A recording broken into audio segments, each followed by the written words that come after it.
Alrighty, let's discuss the latest news because I've had a lot to say on the topic, but I don't want to talk about specifics when it comes to who's been laid off, the positions they're going after, any of that stuff, because I'm not quite sure if all the layoffs are still done or are done. And it is not my place to leak who has been laid off or who has chosen to retire or quit or any of that jazz. It is up to those people to share that information. So I am not going to touch on anything specific or any names in particular. This video is going to be simply talking about the speculation and the rumors going online. What does it mean? What does it stand for? I'm going to give you guys my opinion on the matter. And please understand that I have a Canada's Wonderland bias, and that could reflect some of the information in this video.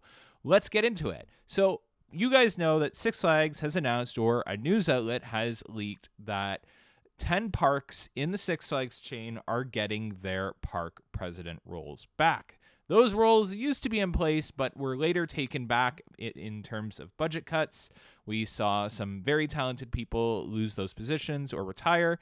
And now Six Flags, the new CEO, is deciding to bring them back. I have a lot of faith in this new CEO, by the way. When they first announced who it was, I was kind of a little weary because I didn't, one, know much about him. So that bias led to some very strong opinions about who they chose.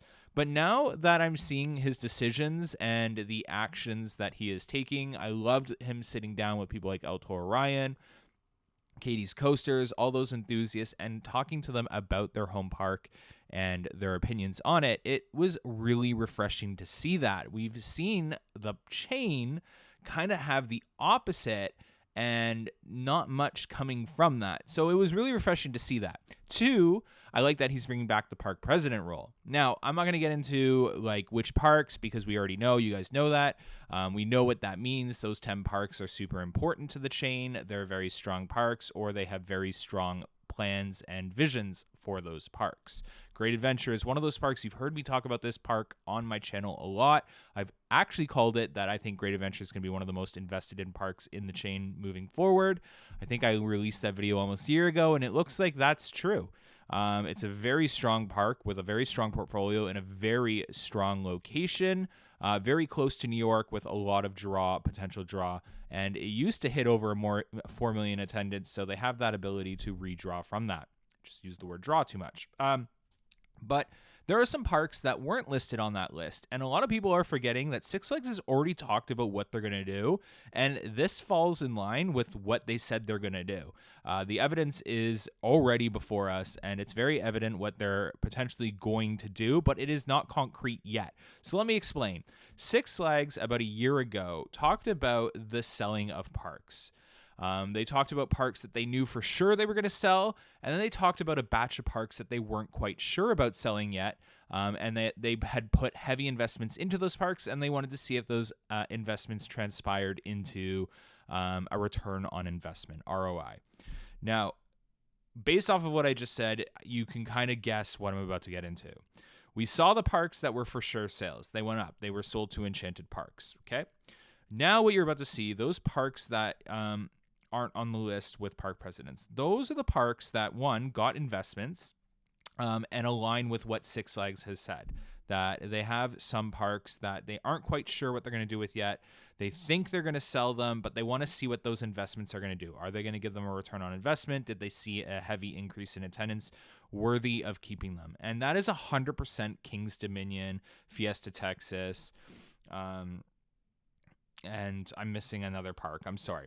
Dorney Park, I believe. Those parks are parks that received investments, are kind of like in the middle low scale in terms of attendance nowadays. I know a lot of you love Kings Dominion, but no offense, that park does not pull in the crowds that it should for the investments that it has gotten.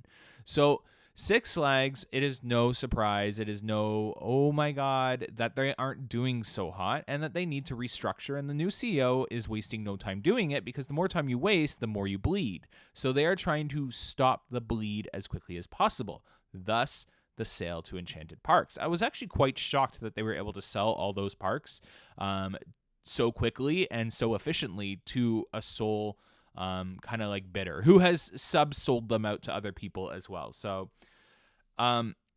now what you're seeing is the early signs of what could be the other parks that are going to be up for sale. Now, that is not concrete information. Them not choosing presidents does not mean, park presidents, does not mean that they are for sure going to be up for sale. We're just seeing those parks that they were talking about, that they're waiting to see if there was an ROI on those investments that they put in. And I don't think that they have their mind fully made up on all those parks. So I think that we could see an announcement later this season. How did the 2026 season go for Dorney Park, Kings Dominion, and Fiesta Texas? I think that's what we're waiting on. However, if you do start to see layoffs or targeted layoffs at those parks, then that could be your telltale sign. And I will say I am hearing rumblings, no name specifics are going to be given on this channel, of some of those things that I was waiting to see in terms of, are they going to get rid of that park? We are seeing that at some of those parks. So I do think at the end of the day, Six Flags is going to walk away with 10 to 12 strong key parks that they're going to focus on, and they're going to become a very strong brand. I really do think that this new CEO has a vision, and he's going to move quickly, and he's going to see a huge improvement / really great guest reaction to the investments that this CEO is putting into these parks. Just the investments alone that Canada's Wonderland is seeing this offseason are insane. And I'm really excited to get into the park and experience those. Yes, there are going to be some really tough decisions like the chaperone policy that just are that tough decisions, but they really do have to win over the community that these parks operate in order for them to survive. Now, it is going to be very difficult for a park like Canada's Wonderland to not feel the pain of a chaperone policy, because I don't care what you guys have to say. You could sit there and argue in the comments section all you want about the chaperone policy is a really, really, really good thing. And yes, at the end of the day, I do agree with a lot of the families and experiences that I have had that there are teenagers out there that are ruining the park for people. But at the end of the day, this is a theme park with really big roller coasters, and people who ride really big roller coasters are that younger teenagers, young adults. So when you're cutting off a portion of that crowd, you are potentially putting your park in jeopardy of having a slash to its attendance numbers.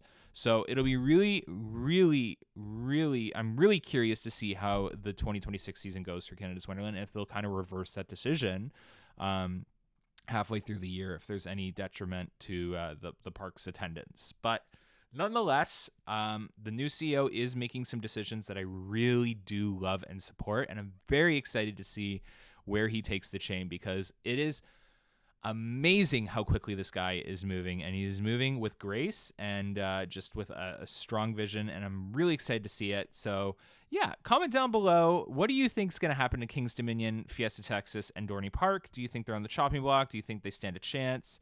And if you could save one of those three parks to keep a part of the Six Flags brand, which one of those three would you save or want to stay a part of the Six Flags brand? Anyways, if you guys have any comments or questions down below that I didn't answer in this video, again, just remember, I do have a Canada's Wonderland bias, and I do have missing information on some of those American parks, but I'm giving you my perspective as someone who is a stockholder and does listen to the stockholder calls and is in business. So that is my information and my understanding of the situation. But yeah, if you have any comments, questions, or concerns, comment down below, and I'll try and respond to as many comments as I possibly can. Anyways, thanks so much for watching, guys. Have a good one. Bye.